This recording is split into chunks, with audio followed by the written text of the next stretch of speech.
Ciao. Welcome to a new episode of helping you build wealth through real estate brick by brick. With me, Nico James-Bock, a founder of the CondoWiz Group and a broker at Keller Williams in Toronto. It's February 2026. Last year, we were in a holding pattern, holding our breath, but Toronto is finally exhaling.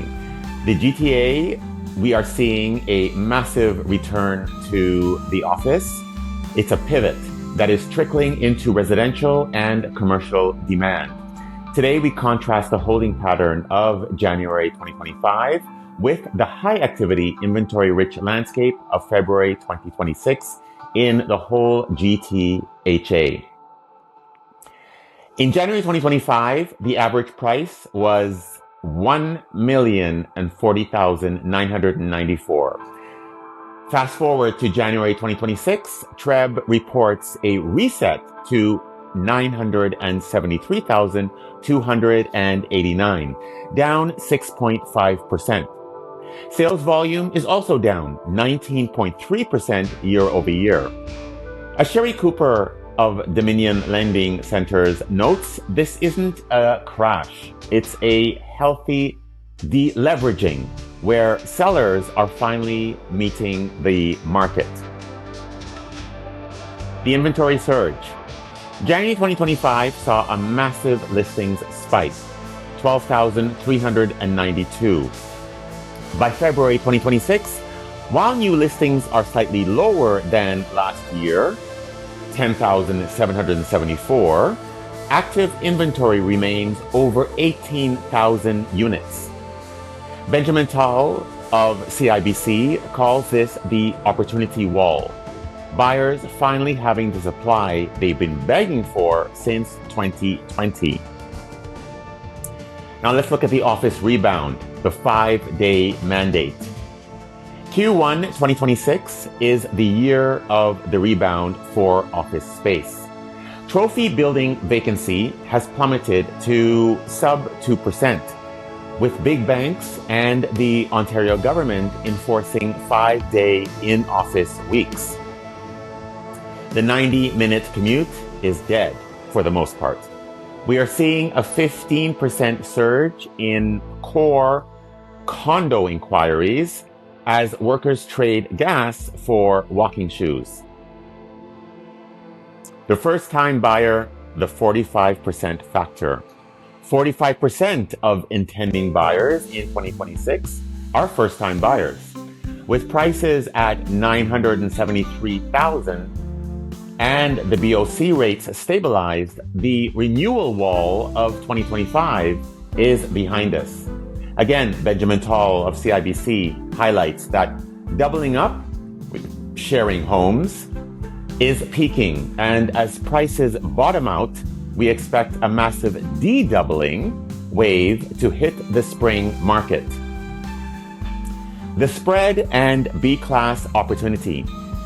We are looking at the spread, which is the gap between current undervalued prices and the intrinsic value that returns as the core densifies. My strategy? Target residential units adjacent to B-class office buildings. While trophy offices are full, B-class buildings are the next to see occupancy growth or residential conversion. Buying here means you are securing the brick, the physical asset, before the mortar, the premium cost, spikes during spring absorption. In Toronto and the rest of the GTA, the spring absorption is when a large wave of buyers enters the market, quickly eating up inventory and driving prices up at a quicker pace. Interest rate reality, neutral consistency. The Bank of Canada held at 2.25% in late January, its last interest rate announcement, the first of 2026. We've reached the neutral zone. 5-year fixed rates are hovering around 3.89%. This predictability is the fuel the market was missing in 2025. Keep in mind the overnight lending rate affects variable rate mortgages, and those two are around the same amount as the fixed rates. So it leaves it up to the buyer to decide which is the best for them. As Benjamin Tal says, interest rates are now secondary. It's the psyche of the buyer that is driving 2026. We're now more accustomed to the level of interest rates and the difficulty in qualifying. So now it's all about getting into the mindset of, is now the best time for me to buy? Dynamic awareness wealth is in real estate is rarely built by following the herd.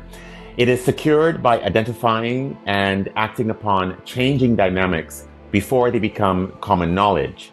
The 5-day return to office mandate is more than just a corporate policy. It is a massive structural shift in human geography.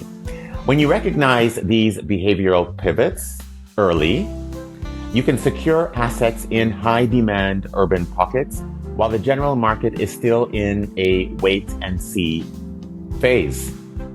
Identifying these shifts before they are fully priced into the GTA's land value is what provides the ultimate strategic advantage for the modern investor, consumer, homeowner.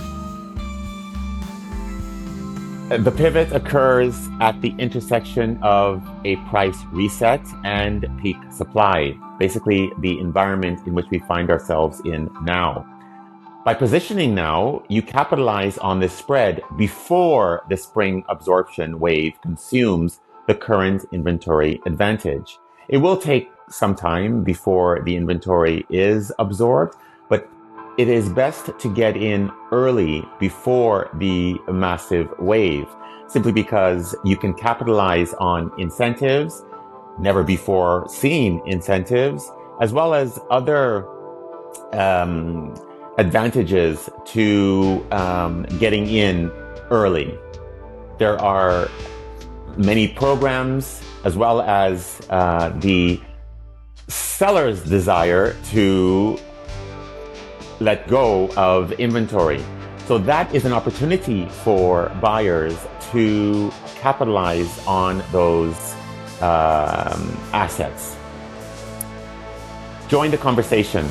Like and share this episode to help others build wealth. Comment below, how has the 5-day return to office mandate changed your real estate decisions or your daily lifestyle? Are you fully back to 5 days, or are you still in a hybrid model and will slowly transition into a 5-day work week? Ciao for now.